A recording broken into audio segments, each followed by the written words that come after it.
Ahn, eu levantei esse tópico, tá? Principalmente porque eu escrevi aquele artigo que no final nunca foi publicado, compasso torto, esquadro laço. Não, esquadro torto, compasso laço. Percebendo o problema da arquitetura moderna. Moderna não, contemporânea, digamos. A gente sai na rua, anda em qualquer rua, e não existe unicidade nenhuma naquilo que a gente está vendo. Não existe princípio unitivo. Tu andando na calçada, tu passa de cenário em cenário em questão de segundos. Porque cada calçada, ela é uma coisa diferente, dependendo do prédio. Porque existe uma lei absurda no Brasil de que quem é responsável pela calçada, que é uma via pública, que logicamente se atribuiria à prefeitura, é de responsabilidade daquele que mora na frente. Então a gente vive num Entendeu? carnaval quando vai andar na rua, basicamente. Exato, tu vive no carnaval. Aí o que eu vou te perguntar o carnaval ele foi feito para durar um pequeno período do ano ou para durar o ano inteiro? Só um momento. Pois é, a nossa cabeça ela não foi feita para aguentar um carnaval o tempo inteiro, assim como ela não foi feita para aguentar o excesso da ordem. Existe uma pequena necessidade humana de a gente precisar despirocar em algum momento. Sim, por Da isso semana, do ano, que tem entendeu? aquela. Proporcionalmente no ano vai ter um intervalo de tempo que é focado a isso, né? Exato, exatamente. Na semana a gente O vai ter negócio. provavelmente baseado nisso também. Hã? Na semana a gente vai ter proporcionalmente um momento pra isso também. No dia, por aí vai. A cultura de final de semana, a cultura do sextou, ela é exatamente isso. Sim. Entende?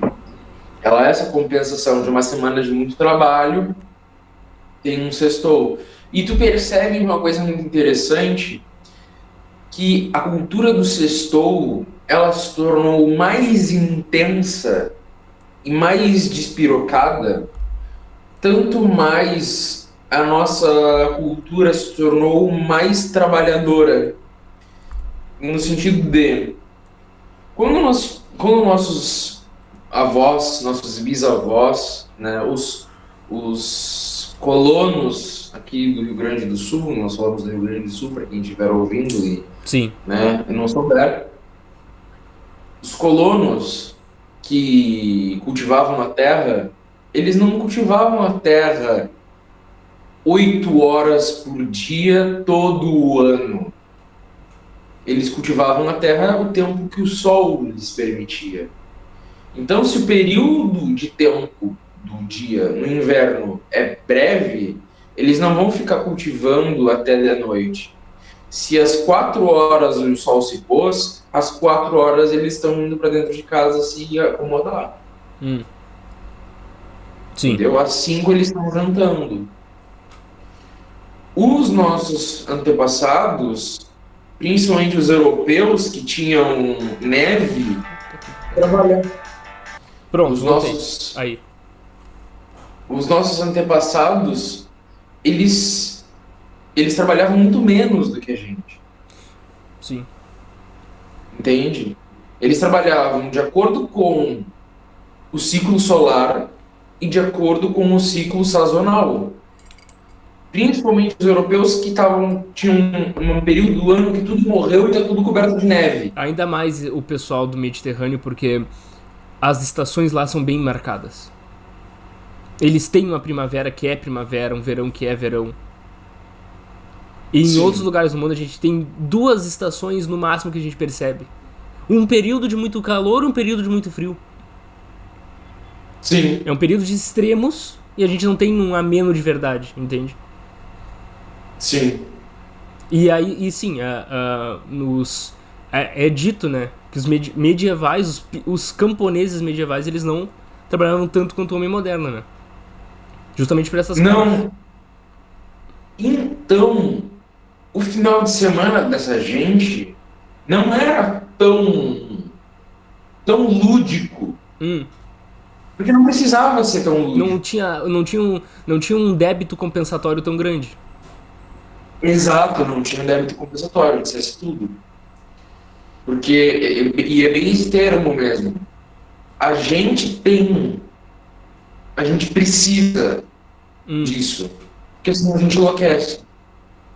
sim, O que acontece é que a gente não pode ter um fim de semana a semana inteira, entende? sim. A gente não pode ter um fim de semana a semana inteira, a nossa vida não pode ser um carnaval, não pode ser despirocamento. Só que, ainda por cima,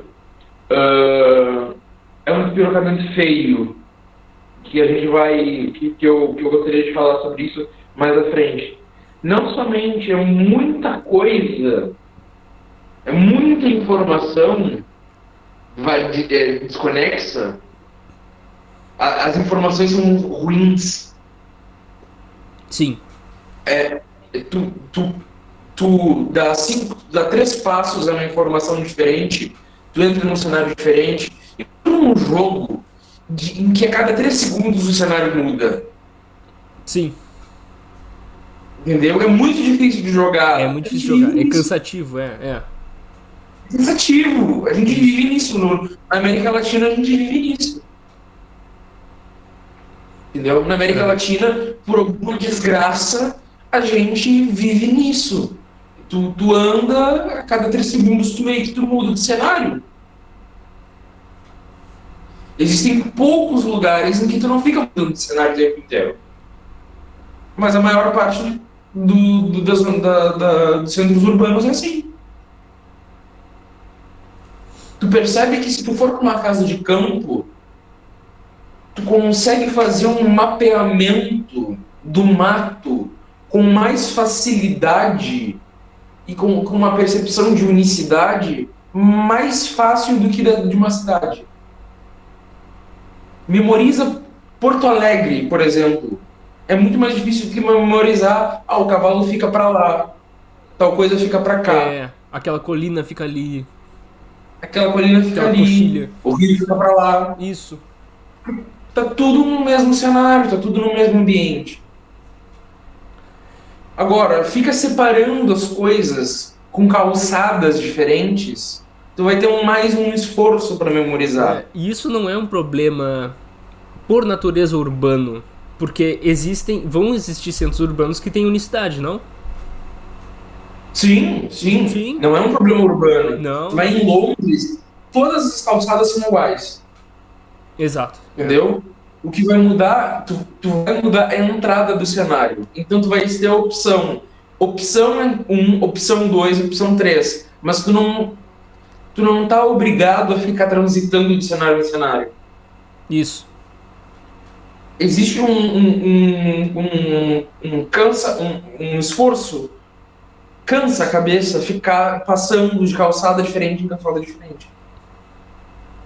E Arquitetonicamente, a gente tem esse problema já na calçada, e não satisfatoriamente a calçada é feia e o prédio do lado é feio, a opção é feia. exatamente, é. Entendeu? E tem um problema de ordem psicológica, né?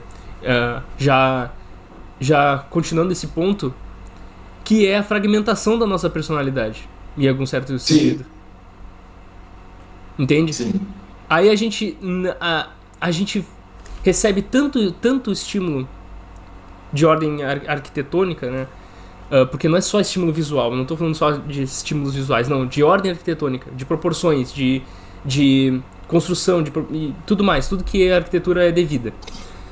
E isso na nossa mente vai como é tudo segmentado, vai criando percepções de mundo diferente, vai criando gostos, vai criando sensações, vai criando, como posso dizer, maneiras de responder diferente para cada uma dessas instâncias. Então, Sim. Então tem esse problema de ordem psicológica também. Vai criando uma mente fragmentada. Uma mente fragmentada. A gente não tem a capacidade de produzir senso de unidade. E uma vez que tu não produz senso de unidade, tu também não vou dizer não tens, mas com muito esforço e a muito custo, tu vais ter o senso de verdade. Ah, sim. Porque a verdade, ela reside na unidade, na compreensão da unidade da presença. Por exemplo, eu tenho a compreensão de caneca porque eu compreendo a unicidade, a unidade dos componentes deste objeto. E isso tá no belo. Eu compreendo. Hã? Isso tá no belo, reside no belo. Não ainda. Não ainda. Não ainda. Sim. Porque a beleza, ela vai ser da questão da contemplação, do deleite da forma ser bela.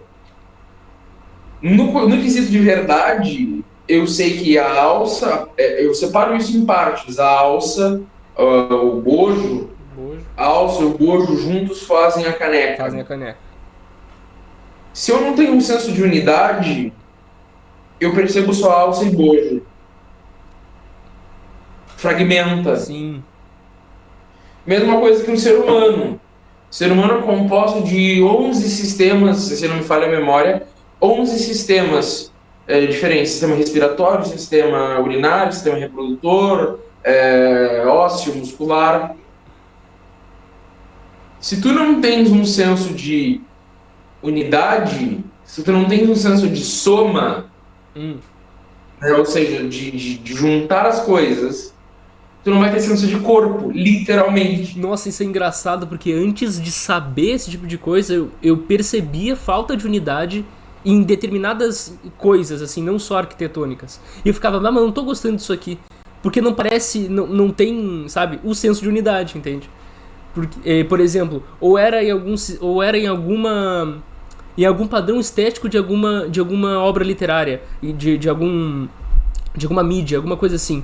Eu conseguia perceber, mas eu não sabia o que de fato eu tava deixando de notar, que é o senso de unidade. Dá um nome pra aquela coisa, aquele incômodo. Isso. É isso. A gente vive num mundo que perdeu o senso da unidade.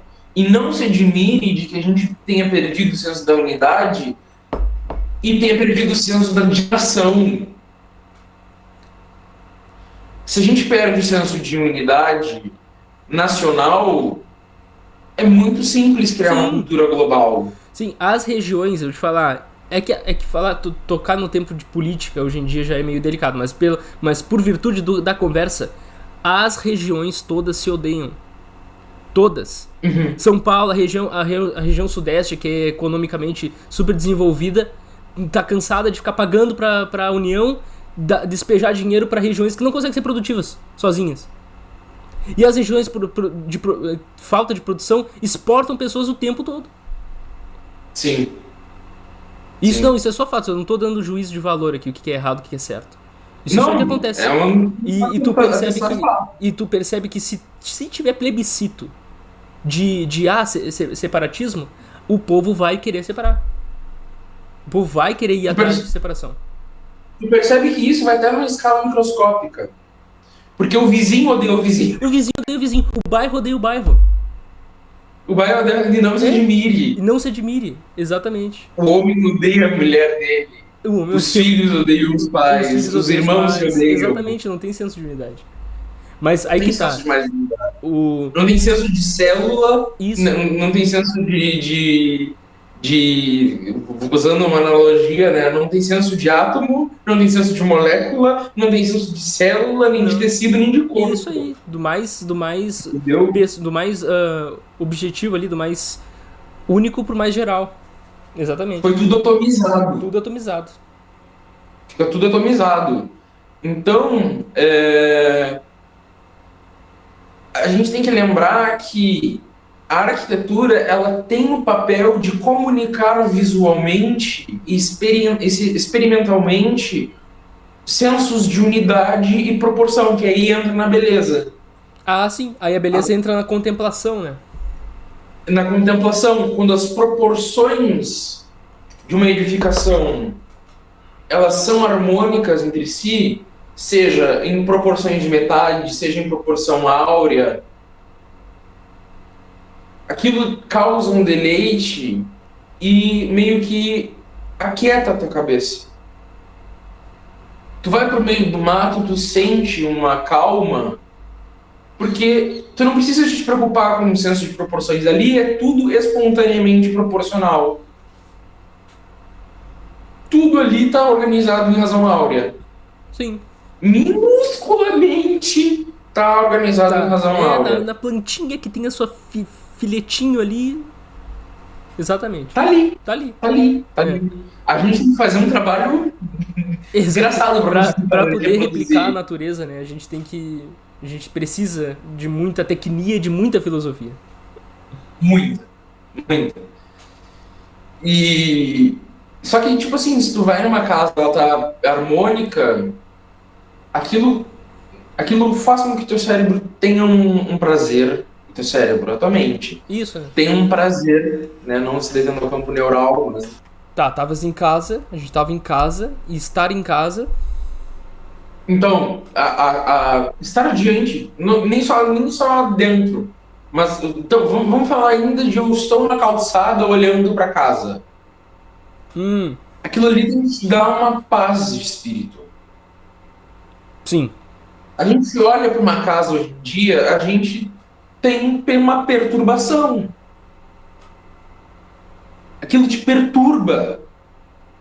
Tu tens que fazer um esforço de adequar-se ao feio, que não é o movimento espontâneo e natural da psique humana.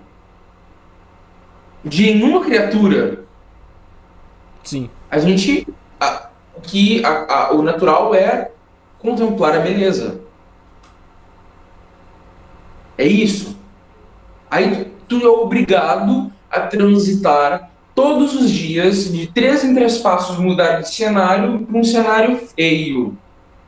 E viver dentro de um cenário feio. Um cenário em que as coisas são desproporcionais.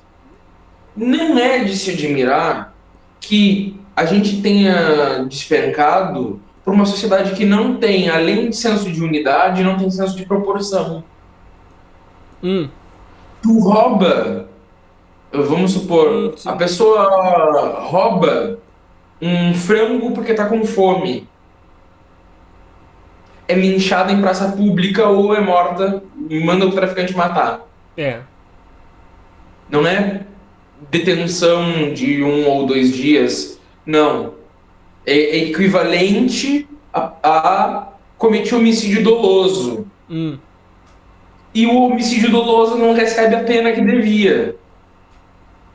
É isso aí. Entendeu? É desproporcional.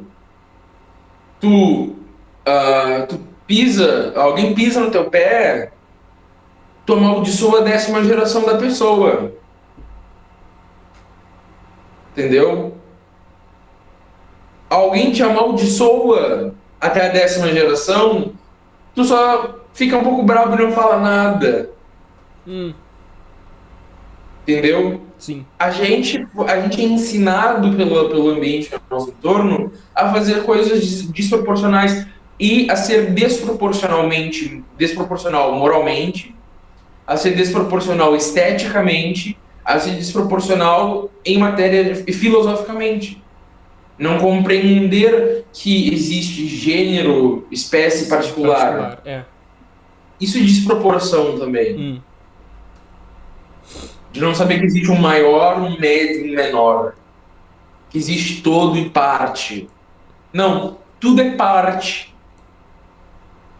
E aí tem uma parte que é maior que a outra. Não é assim. Entendeu?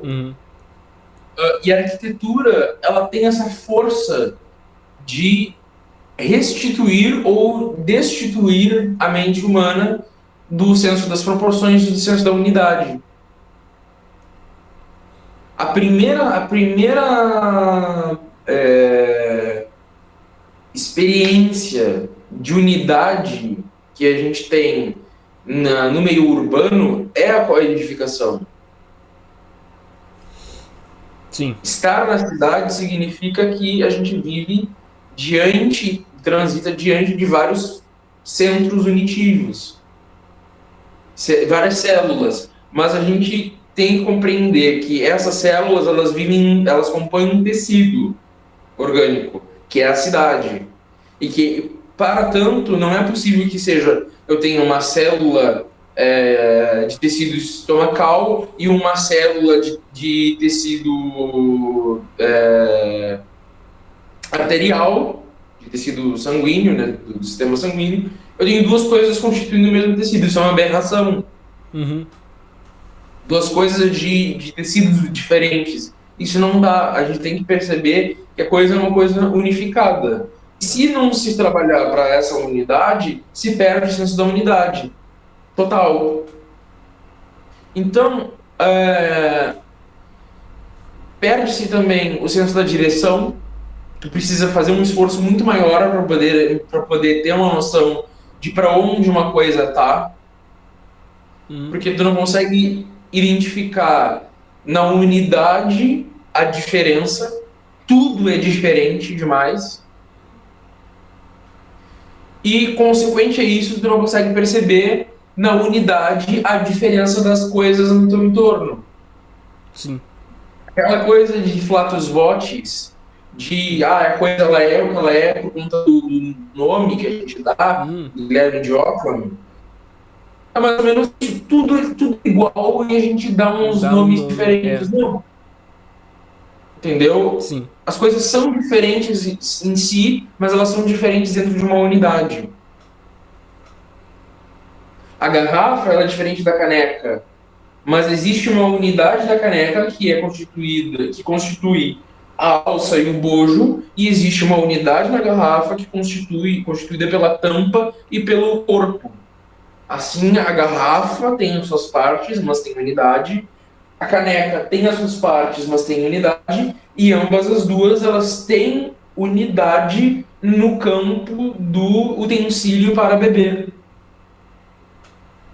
Em última instância, elas têm unidade no ser.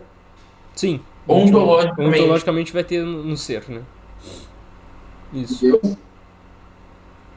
E então, se a gente não faz um esforço para se contentar com isso, a gente enlouquece. Para ignorar, a gente enlouquece. Só que a gente se cansa de fazer esse esforço. É cansativo viver numa sociedade em que ninguém valoriza a beleza. Sim. E a gente vê, na verdade, como isso também pode ser mais localizado, porque... caí. Não acredito. Peraí. Porque eu tava pensando se isso é uma coisa que a gente vê mais no Brasil, ou é uma coisa que acontece, por exemplo, que pode acontecer com mais frequência, por exemplo, no Brooklyn, em Nova York. Tá entendendo? Se a gente... Eu vou te falar. Vou te falar, isso é um fenômeno mais da América Latina. Pois é. Da América Latina, não só da América Latina, mas de países colonizados por Portugal e Espanha. Por que eu não sei te explicar, mas eu já percebi isso. E aí, talvez exatamente porque a coisa começou a foi fundada já em briga. Foi fundada já em briga, fundada em disputa. Muita cidade era disputa de Portugal e Espanha. Aí uma parte é colonizada por Espanha, outra por Portugal. E aí que tá, e aí vem levas e levas de imigrantes italianos, de outros países da Europa, e vão e constroem ao seu modo também. Mas percebamos o seguinte... Entende? As cidades, antigamente, elas tinham uma unidade estética. Se tu for olhar fotos de Rio Grande, fotos de Pelotas, Porto Alegre, tinha uma unidade estética. Só que o que a gente tem que pensar é por que esses lugares da América Latina é que se corromperam esteticamente e outros lugares não. Uhum. A partir de determinado ponto da história, por que que a revolução arquitetônica foi absorvida de mau modo por esses lugares e não pelos outros? Sim. Entendeu? É uma coisa a ser estudada. É uma coisa a ser estudada porque, na verdade, esse país estava sendo construído, o projeto dele, né, de José Bonifácio, da coroa, era... Porque sempre houve separações em tudo que é canto do Brasil. Entende? Mas Sim. o projeto era... A gente não quer ser uma republiqueta, a gente não quer ser várias republiquetas de um passado que morreu. Entende? Porque se acontecer agora, mesmo as regiões mais produtivas e mais ricas do país separar, vão ser Uruguais. Tá entendendo? Chiles da vida. Não vão passar muito disso. O Brasil, pra ter mesa, pra ter uma cadeira no tabuleiro geopolítico, ele precisa dessa unidade. Tá entendendo? Por isso que a unidade nacional é uma coisa muito importante. Entende? E manter o Brasil unido é muito importante. Manter toda a Constituição do Brasil. E nesse momento, ele tava sendo feito, quando era no início, né? Depois da gente ter independência, da gente ter o nosso primeiro reinado, nosso segundo reinado, existia esse movimento de construir uma nação, tá entendendo? Existia toda essa intenção de construir uma nação pelo patriarca, principalmente por escritos do patriarca José Bonifácio, né? Entende? Tanto que aí que tá, e acabou que a gente, assim, bem dizer, acabou com aquele golpe lá, que interrompeu, e os planos de se tornar república, de se tornar uma federação, meio que acabaram com esses planos, né?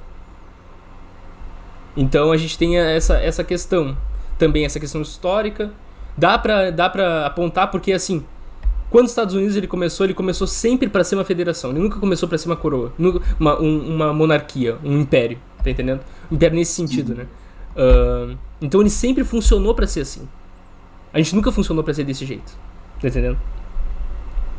Então, já... Talvez exista então uma correlação entre movimentos republicanos com a fragmentação arquitetônica. Claro, mas é uma coisa que é provável, muito provável que tenha, porque os ideais positivistas de utilitarismo, sabe?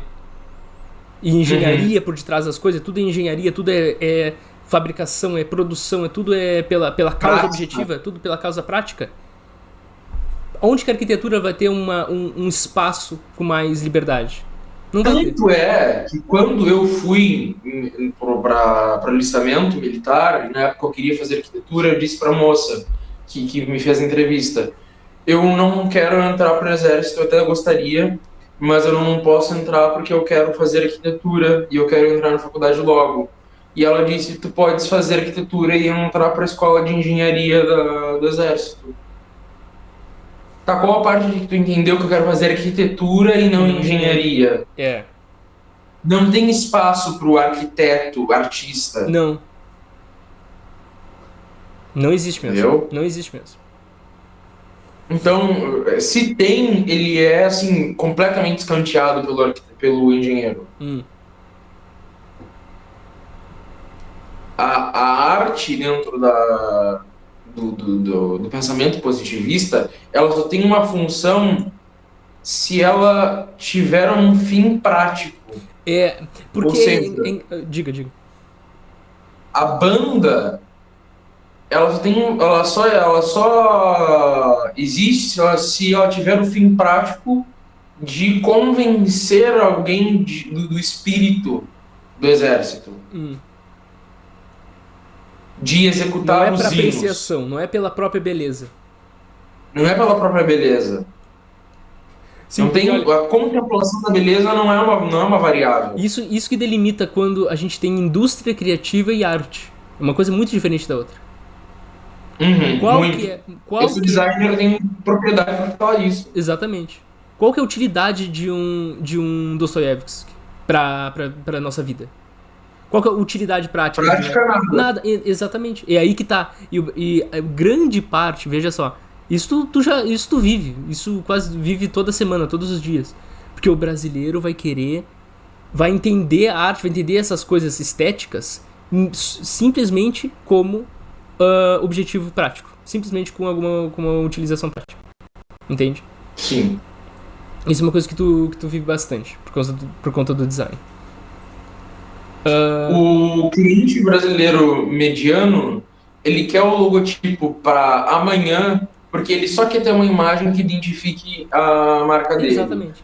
Primeiro, a, o ódio por uma coisa bela e bem feita atinge ele praticamente. Porque no momento em que eu quero fazer uma coisa bela e estratégica, eu quero fazer um logotipo que seja estrategicamente, que comunique a marca, que comunique os valores, a missão, a visão, que atinja um determinado público-alvo e que seja esteticamente agradável.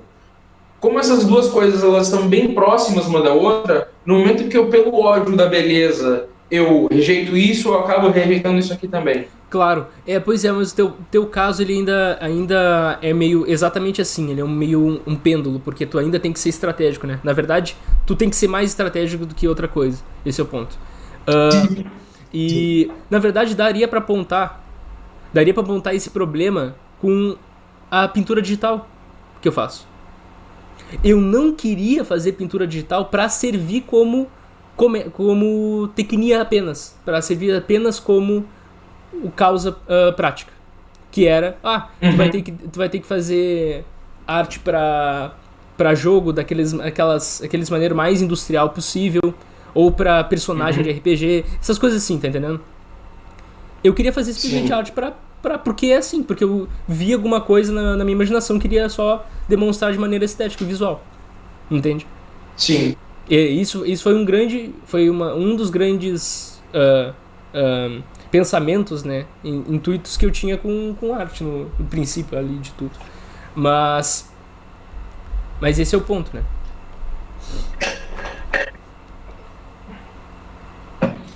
E é isso.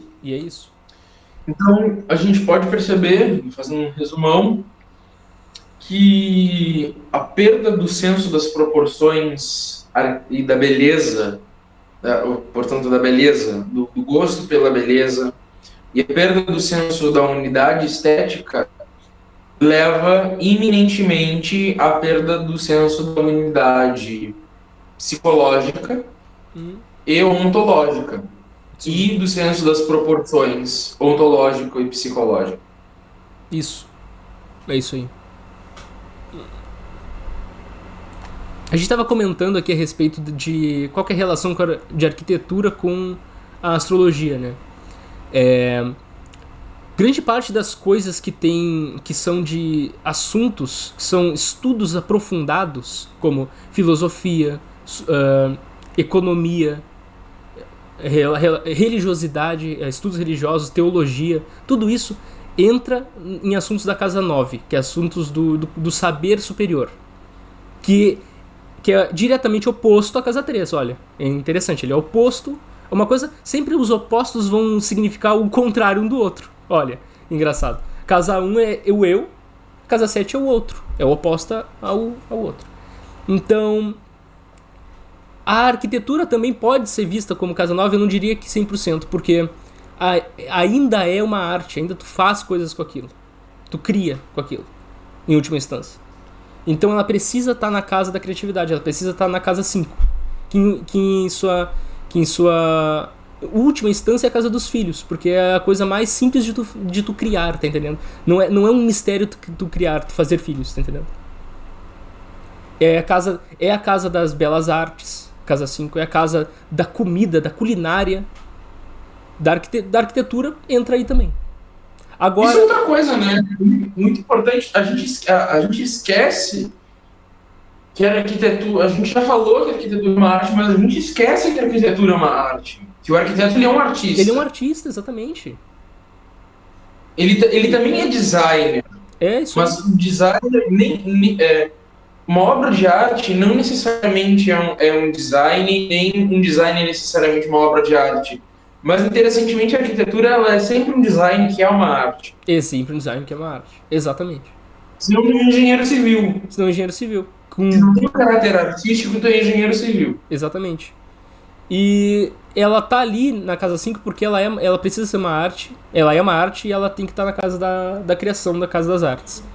E agora a respeito do simbolismo, né, astrológico, tem que muito relacionar a Júpiter, porque Júpiter é aquele que dá as proporções. Entende? Enquanto a gente falou no pedreiro que Saturno é uma coisa de pedreiro porque ele delimita os limites, né? Júpiter é aquele que delimita até onde tu pode ir. Então ele é da expansividade mesmo, propriamente dito. Ele é, e nas artes liberais, ele é simbolizador da geometria. O Júpiter. Então, ele é assim, olha, categoricamente da arquitetura. Né? E é assim, por exemplo, a gente pode dizer que cinema é uma coisa solar. É muito distante do dizer que cinema não é solar, tá entendendo? Porque cinema é basicamente luz. Luz e movimento. Então, dá pra associar as artes assim com símbolos astrológicos. Júpiter vai ser muito próximo de ser simbolizador de arquitetura. E olha só o paralelo que a gente faz com os opostos, né? A casa 5 é uma casa da matéria ainda.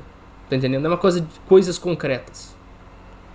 A Vênus, ela rejubila ali, porque Vênus também é do prazer concreto, do prazer carnal. Tá entendendo? Das benesses, coisas boas sensoriais.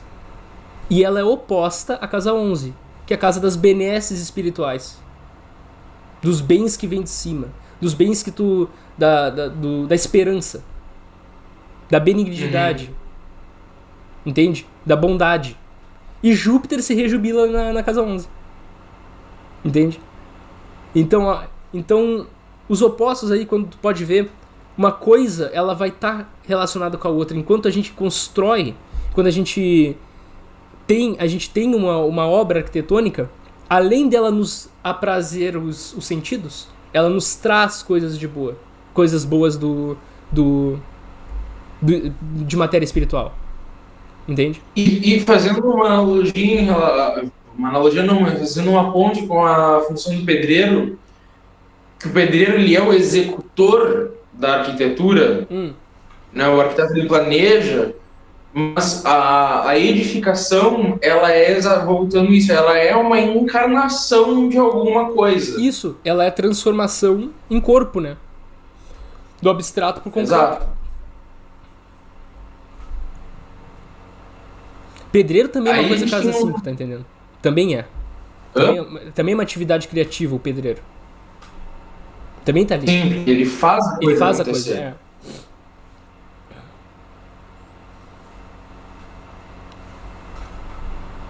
Tirei do pause. E para a gente encerrar, eu acredito que uma coisa que a gente deveria falar e não pode esquecer é da arquitetura cósmica. Ah, claro. Sobre como a realidade ela vem da mente de Deus e é aplicada, ela é encarnada, ela vem e se solidifica, recebendo o ser vindo de Deus, mas que ela vem desde um plano. E por isso que os maçons também vão chamar, Deus tem uma proximidade muito grande com a ideia de arquiteto. Sim. Porque ele pega uma coisa que está na sua mente e produz, dá ser a ela. A gente dá ser de forma composta, a gente pega elementos ao nosso redor e os reúne, os transforma e reúne de novo para fazer a coisa. Deus, diferentemente, ele pega e dá o ser desde o seu próprio ser. Mas ele não deixa de fazer uma atividade arquitetônica que é pegar um plano da sua mente e fazer com que aquilo ali se concretize criativamente. Eu tenho até a referência daquele ícone do Cristo arquiteto. Sim, com um compasso, com um compasso, né? Cristo arquiteto com um compasso. Exatamente. É. E tudo E a gente percebe, inclusive, estudar astrologia faz a gente perceber da arquitetura do cosmos. Porque todas Sim. as esferas planetárias seguem uma ordem, do maior para o menor, do mais lento para o mais rápido, do mais inalcançável para o mais corriqueiro, para o mais normal. E coisas que transcendem as próprias esferas planetárias, são estrelas fixas, que são outros sóis por aí. E depois os céus, né? Depois aí são os céus mesmo. Sim. Isso é o reino de Deus, direito. De próprio, assim. E dentro dos céus ainda tem uma ordem, né? Sim. De anjos até chegar no Altíssimo. Existe um esquema que vem de cima para baixo. É. Esse é o Não é? ponto.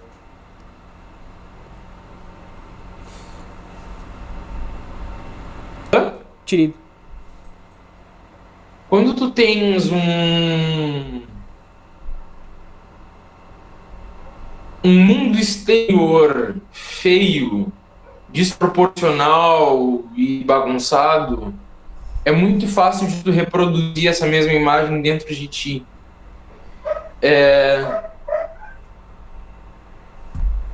Pode voltar.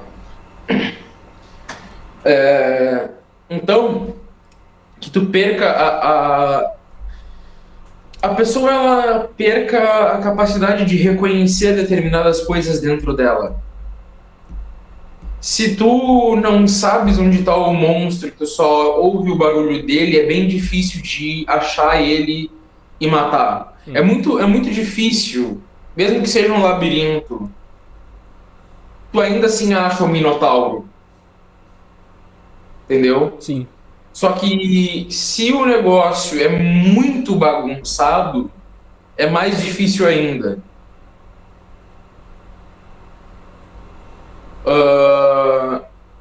Então, não é de se admirar que cada vez mais as pessoas hoje em dia precisem ir para terapia porque elas não sabem achar os monstros interiores. E, ao mesmo tempo, não é de se admirar que cada vez mais elas vão para terapia porque elas não se sentem confortáveis nem externa nem interiormente. Tudo é desconfortável. Interiormente elas estão desconfortáveis. A disposição dos afetos, das memórias, a arquitetura mental, a ordem mental delas está prejudicada. Sim. Por influência do meio externo. É uma via de mão dupla também. O meio externo... E aí ele vai lá e se autoalimenta isso tudo. Isso, E a pessoa perde também o senso de unidade, né? De si. Sim. Psicologicamente falando. E principalmente essa questão das proporções também. Partes segmentadas ainda mais que tá tudo segmentado, e partes segmentadas dentro da psique humana vão estar desproporcionalmente alinhadas. Desalinhadas, no caso. Sim. E então, vamos colocar um exemplo bem visual. Se tu te irrita com um negócio, tu pode acabar pintando a parede de um vermelho muito claro quando deveria ser mais escuro, ou muito escuro quando deveria ser mais claro. Tu pode abrir uma janela grande demais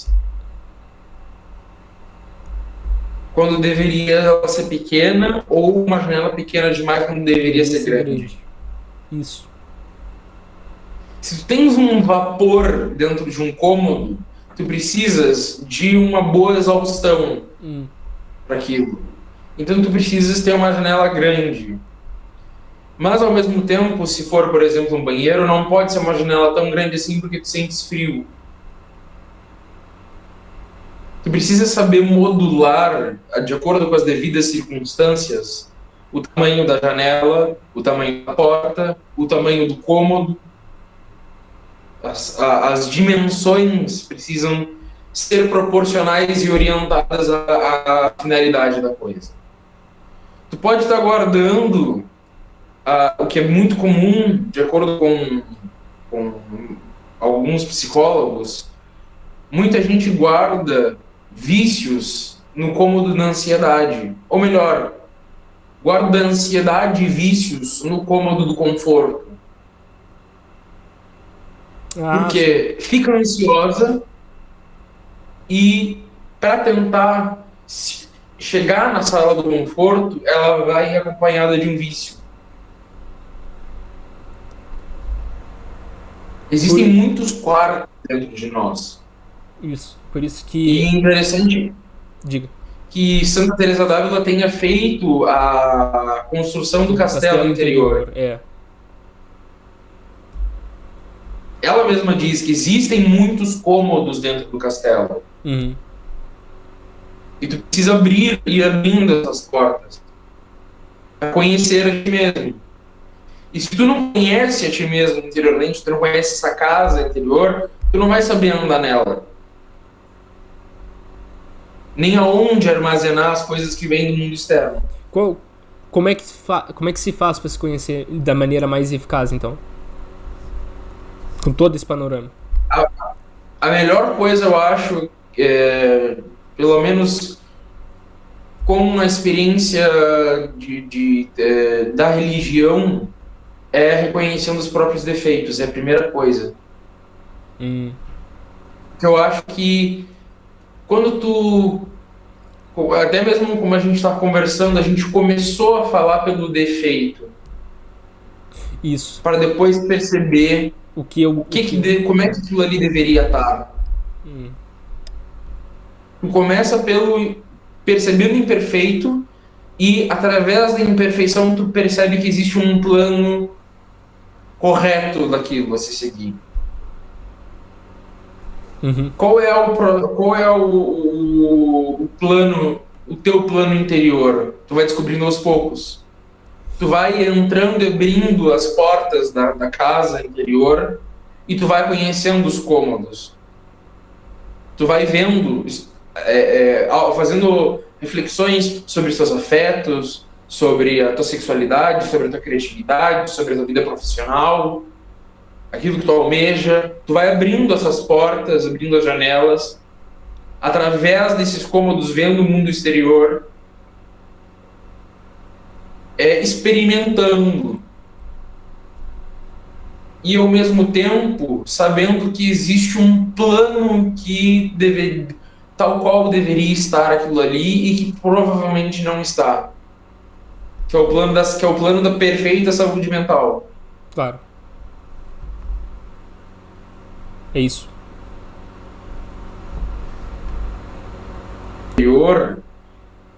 É interessante, ela não é uma planta retangular, ela é uma mandala. Ah, tá. É a mandala, é aquela do Jung, né? É um processo de individuação. É um processo de individuação. Põe pra gravar. Já tá gravando. Ah, tá. É importante que a gente lembre que existe um núcleo, que é o núcleo da psique. Existe um self, no qual todos esses cômodos orbitam.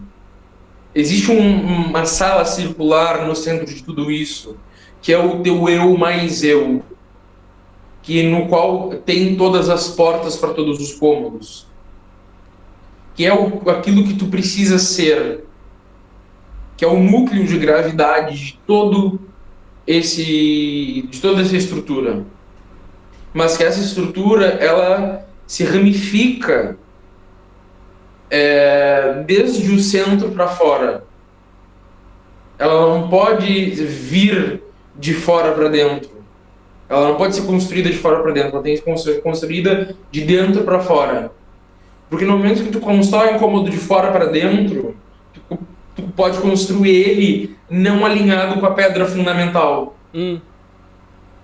Ainda uma construção arquitetônica. Tem a pedra angular ali.